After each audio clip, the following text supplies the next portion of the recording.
Good evening from Scarborough, UK. I'm doing something a little different today than I've ever done on my channel. I'm talking. Now, this kind of goes against what I originally set out to do, which is music only. But occasionally something special happens and you kind of want to talk about it. So the thing I'm talking about today is, for Record Store Day 2026, the Smudge All-Stars Our Lives EP of remixes, which I was very honored to have my name on.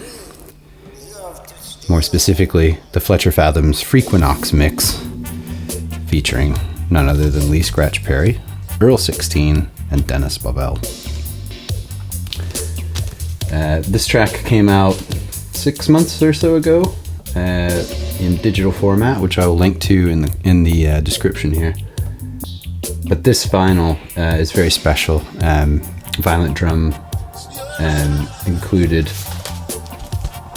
some amazing remixes here. Dub Versive mix, of course the original mix, DJ Desire and Smudge, and myself on the B side. And those two really do all the tracks actually just it's almost like one giant piece of music. Very psychedelic, deep truncheon bass line from Dennis Bovell. It's just stunning. And I just wanted to talk a little bit about my process for remixing and jump right into it. So to start, I use a DAW called Studio One by Presonus, which has now been bought out by Fender, I believe. So now it's the Fender DAW or something.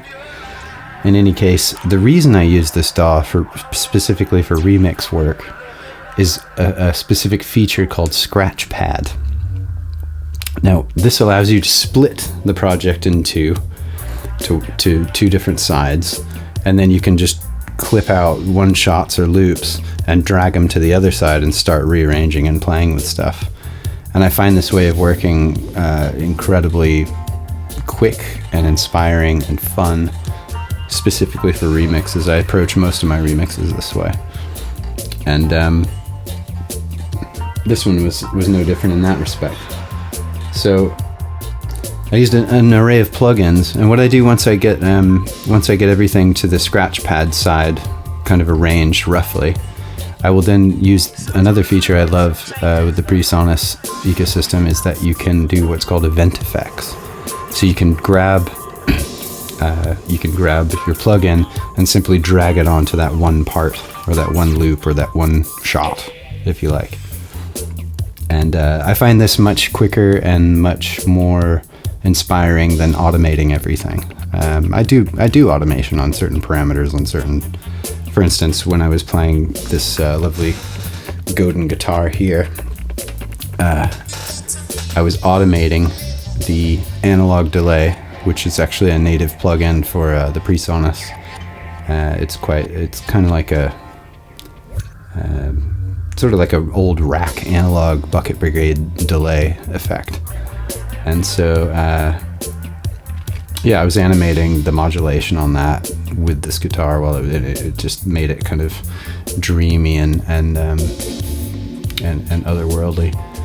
And then other plugins I used, perhaps it was blasphemous, but I added some Eventide's Tricera chorus to Dennis Bovell's bass, just to differentiate it really from the original recording. The bass sounds absolutely massive and hypnotic, as you would expect. But I found the Tricera chorus just gave it a little bit more width and almost because my mix is sort of a psychedelic modern sort of dub. It kind of took the earthy elements and blended them into the space. On the vocals, I used Output Audio's Thermal, which I find really useful for vocals because it gives you, rather than using a compressor, it kind of compresses through distortion essentially, or gain, but it almost has a modular synth style parameter set that you can apply as well And it also has its own built-in suite of effects. So I used multiple instances of that on Lee Perry's vocals and also Earl 16's. And I found that amazing to work with. It just kind of, and it has like EQ as well, so you can cut the lows. You don't have to drag another plugin on top of it. I just basically used thermal only.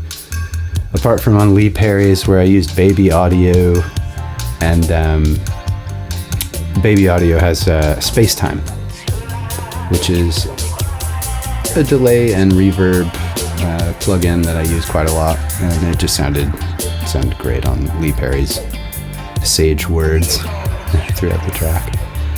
And other than that, as far as physical instruments I used this beautiful Godin here, very clean. And I have two approaches that I use for this mix. I recorded the track playing like a normal human being would, but I also recorded on my phone unamplified, just me playing the same passages, and I stuck them in XLN Audio Life app, which I find to be a real game changer, particularly for remix work. Life is a app that exists on your phone and your computer at the same time. So if you're out in the field, you can record anything going on, and it'll automatically be waiting for you in your DAW on a loop sequence, basically it chops it up like a sampler and rhythmizes it, if that's even a word. So I used that, and it gave the guitar almost like banjo-like quality, which worked really well with the earthier elements of the mix, but also added a kind of modern sequency bit underneath it. So then I played the regular guitar on top of that, and I dragged the loops from the Life app straight into the project. So between that and the scratch pad, those are probably my two most powerful weapons when it comes to making modern psychedelic remixes. Other than that, as far as physical items go, I used this water bottle that I've been taking to work for years and years and years. And I believe I used a chopstick, but I don't have one handy. And again, in the Life app, I would just tap and swish around the water, and it kind of creates a modulation sort of effect, which I turned into rhythmic sort of almost bell tabla type textures. Or maybe it's like you're floating at sea and you hear a bell on a dinghy or something. It created just a water bottle, created this whole other element to the track toward the end. And so long story short, it was a whole lot of fun. I'm super honored. Record Store Day is coming up. I believe it's the 18th. These will be in all the shops. I will put a link to the digital below. And I want to give a big shout out to my man Matt Frost, Violent Drum Records. We've been working together a long time on a lot of different styles, and he's a dear friend.